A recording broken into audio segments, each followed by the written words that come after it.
fa un temps cap aquí que em pregunto com els primers cristians, després de la mort i resurrecció de Jesús, van afrontar aquells primers temps. L'Evangeli d'aquest diumenge et convido a que puguis rellegir-lo amb calma durant el dia d'avui.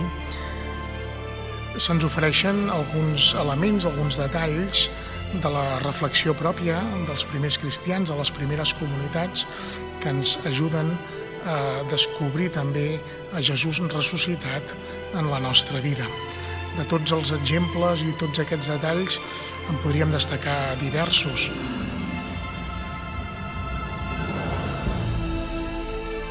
Jesús els ensenya les mans, les ferides. La mort de Jesús ha estat real, com també ho ha estat la seva resurrecció. Jesús ve a portar-nos de nou la pau. I això té molt de sentit perquè és la pau un fruit mateix de l'amor. Qui estima viu la pau, viu en pau.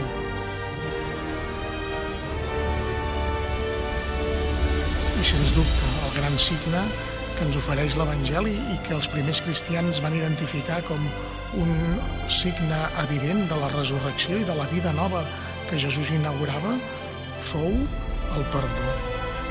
Com ens costa de perdonar, veritat? Ens és molt difícil a tots, però el perdó és sens dubte el signe del pas de Déu, de la Pasqua de Déu en nosaltres. Que pugueu descobrir un cop més en la força de l'Evangeli l'impuls i l'aliment que tots necessitem per seguir el nostre camí, per seguir vivint la Pasqua en la nostra vida de cada dia. A tots us encomano, a tots us tinc presents. Molt bon diumenge i molt bona Pasqua.